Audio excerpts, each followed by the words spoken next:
Okay. Yo, what's good, Blue Juice fam? Welcome back, everybody. Listen, we're gonna get right into the things, but first I need y'all to go do the basics. Go like and subscribe to the page. Alright, we're gonna get right into the things. Listen, Cardi's album is trash. Steffon Diggs is everybody's baby daddy. And Live Nation just might finally get humbled. The internet is a mess, and we're diving straight in. So buckle up, let's go. Let's talk about it. Alright, y'all, let's start with the Diggs situation. Lord Giselle, an LA model and influencer, pulled the receipts. Court documents filed back in December 2024. She asked the judge to legally name Steffon Diggs as the father of her then unborn daughter. Child, that was released. That information was all over the blogs the other day. But shortly after that was released, shortly after that came out, it was revealed that he had also fathered another daughter by another lady, months apart. Same year, different woman. It honestly looks like he's building a roster. Now here's where it gets messier. Cardi started dating him late 2024. And we already know Blossom was born late 2024, in September of 2024 to be exact. So the timelines, it's a little weird because remember Offset has said that, Cardi was screwing a guy while carrying his child. Well, that's starting to kind of seem like it could be true because there's an interview where Cardi says that her and Diggs started dating around late 2024. And so, I mean, it's possible that when she say late, it could mean, like while she was pregnant. Because I don't think Offset would just say that for no reason. Like, I can kind of believe all of this is true because Steffon Diggs is out here operating like a straight up dog. Like, the man is literally impregnating different women and just going to the next, basically. And so if he's moving like that, it kind of shows you like what type of guy this is, like his morals, his character, all of the things. So I can definitely believe that he started messing with Cardi and was having sex with her while she was pregnant, and eventually got her pregnant immediately after she gave birth. That's just crazy to me. And really, like, to Cardi, you is a fool. Like, you're looking really slow right now because you was a whole married woman, and I get it, Offset cheated on you and all of the things, but to cheat on him back and then get pregnant immediately is just insane. Like, if you're gonna do it, but you're a big grown woman with 3 kids moving like some little high school girl from the Bronx. Like, you are a middle-aged woman. So if you're gonna do it, but to go off and just be having sex with no condoms, no nothing, with a dude that you barely know. Like, let's be real, we gotta remember, she barely knows him. They just met. She said they just met in late 2024. She was pregnant late 2024 with Blossom. So make it make sense. It's disgusting and it's just sad. Like, y'all have to do better. Like, people are just out here having kids randomly. And this is just not even no longer for Cardi B. This is for all of the ladies, even the men out there. Like, please be wise, be responsible. Check out the people that you're dating or the people that you're choosing to have children with. Like, check their mental health, physical health background, their families' mental health background. I was just talking to a good friend of mine, and she was talking about, she was young when she decided to get with someone and have children with them. And come to find out that person's whole entire family had insanity in that family. And now she's just like, I'm praying every day over my children, like, that they don't have any of those same situations or, things going on in their lives. And I pray that they don't either, but you just never know. And that's why it's just very important. Like, especially when you're as old as Cardi B. Like, at that age, you should know better. Like, you should definitely be checking things out before you just decide to have a kid. Like, it's not a game.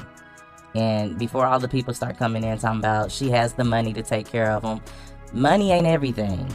It definitely isn't. She acted very irresponsible, and it's just time for her to stop acting her daughter culture's age and grow the heck up. It's like, who's gonna be the parents? Because you and your husband both out here acting like some kids, and it's really, y'all look slow. Like, if you barely know this man's last name, what the heck are you doing giving him a baby? These are life choices. It's not a collab. You're gonna have to deal with this man for life. Anyways, moving on. Alright, let's get into this short interview with Nina Parker. Nina Parker, one of the few people in media who still keeps it real. She recently was discussing Nicki Minaj and was just talking about how there were so many negative things out there about her that had her a little worried when she had to work with Nicki. But come to find out, Nicki was the total opposite of what everybody was trying to put on her. She said she really enjoyed her time with Nicki. The experience was amazing.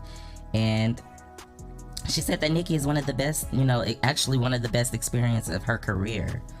Like, say what you want, but Nicki's not the villain y'all tried to paint her out to be. Check out this clip.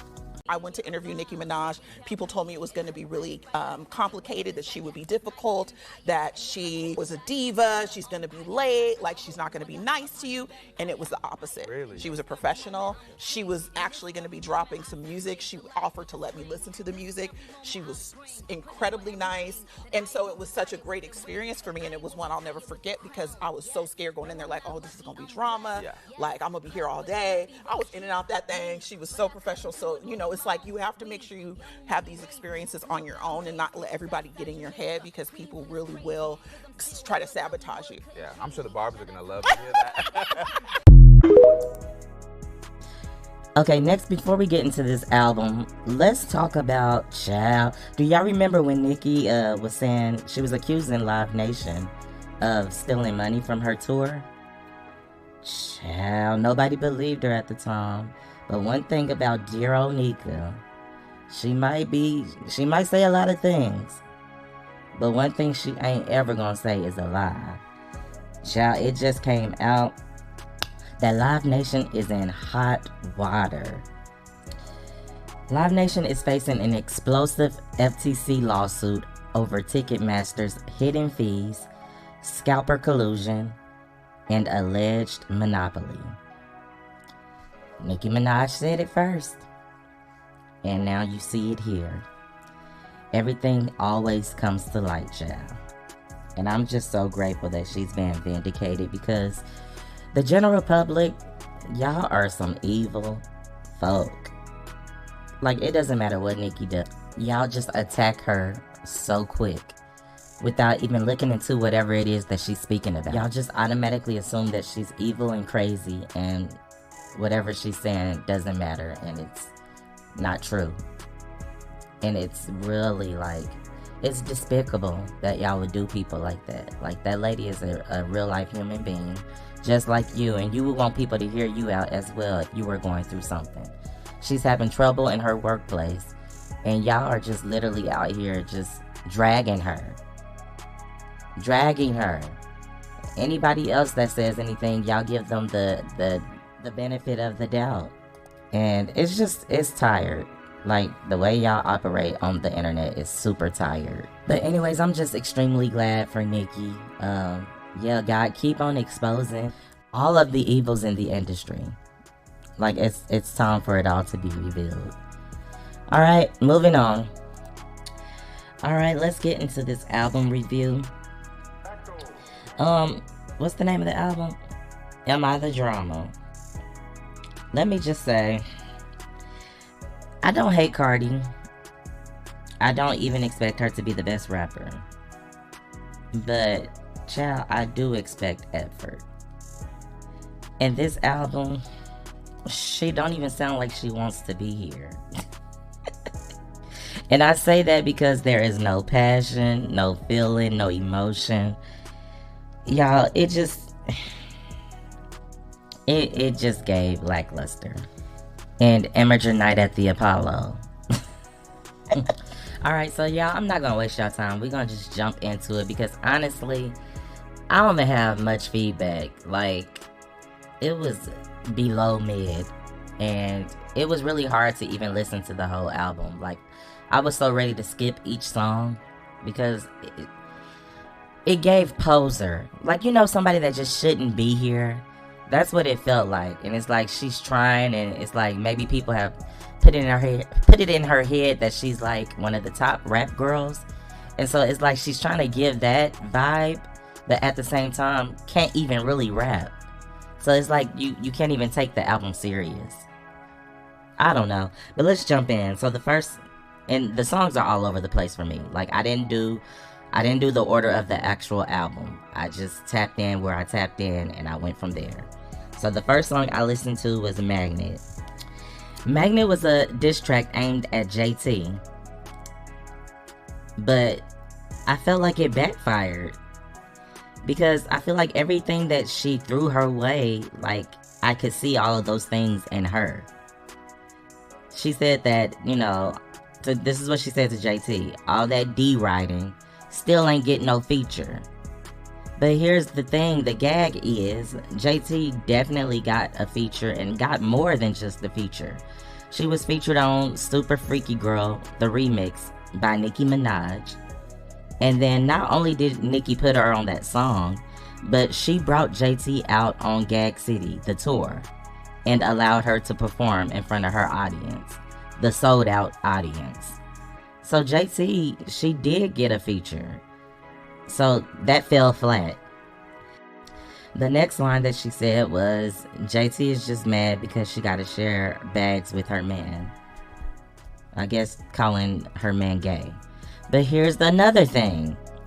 Steffon Diggs allegedly drugged and sexually assaulted a man. So everything you're saying to JT, it actually applies to you. It applies to you more than JT, because Uzi has never been accused of messing with a man. But your man, it's alleged and it's out there. Like, you can go search it, it's everywhere, that he drugged and sexually assaulted a man. So that whole song fell flat. It felt like, girl, bye. Like, you could have kept it, because it did not land. Sorry. And that's all I had for that song. I don't have any feedback. I didn't enjoy the song. It was alright, but it was nothing to write home about. The next song I listened to was called Pick It Up with Selena Gomez. Felt like a throwaway track, even though I feel like it was supposed to be like a pop hit. I feel like she added Selena Gomez on there, hoping and wishing that it would pop off and it would be like a pop hit, but it's very much lackluster and very much forgettable. Alright, that's that on that. The next song I listened to was Hello, which should have been called Goodbye. Hello, I don't know if y'all remember when she was on WrestleMania and she walked out to a song. Well, this was the song that she walked out on, and instantly I hated it. I hated the snippet. It sounded so dated. It sounded very amateur. And so I just thought that they were going to use it as an intro, a little trashy intro to her album. But these people thought the song was great and decided to make it a whole song.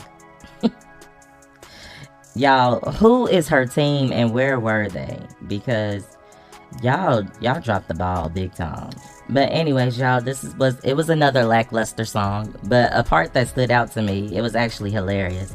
I felt like she was trying to give Onika Tanya Mirage Petty, "These girls is my son" type line. She said, "I'm carrying these HOEs, surprised I'm not showing yet." Girl, who in the world is you carrying? Y'all, I cackled because no, for real, like, I cackled because it's just so unserious. Like, it's pathetic. Like, I can't take her serious at all. I literally laughed when I heard that line because no one is following you. No one looks up to you. You are a Jocelyn Hernandez. Girl, have several. Alright, moving on to the next song. The next song was called What's Going On featuring Lizzo. I feel like this song could have worked if Cardi wasn't on it. Y'all, she came on there and she messes up everything. Like, I literally love Lizzo. Like, I just love Lizzo's voice. It's very Broadway. It's very, theatrical, all of the things. So I feel like Lizzo, she tried, but she couldn't save it, child. Next song I listened to was Shower Tears. And as y'all know Summer Walker, she floated. Somebody said Summer Walker floated and Cardi B drowned. Like, I just felt like it didn't have, like, no vulnerability. It was lacking emotion. She was just, once again, just rapping. And that's the problem when somebody hands you a sheet that they wrote and they give it to you and you're supposed to deliver. It's really, really tricky because you can't deliver something that you didn't feel. So I believe that was the case here. The next song that I listened to was Pretty and Petty, which was a diss track to Bia. It's a whole lot of... And this... Hey, it's a whole lot of money in this Hey. Okay, y'all, she big mad at Bia because Bia exposed all her tea before it came out. If y'all remember the Bia diss track that she made to Cardi, she said everything that's happening, and that is what gets me. Period.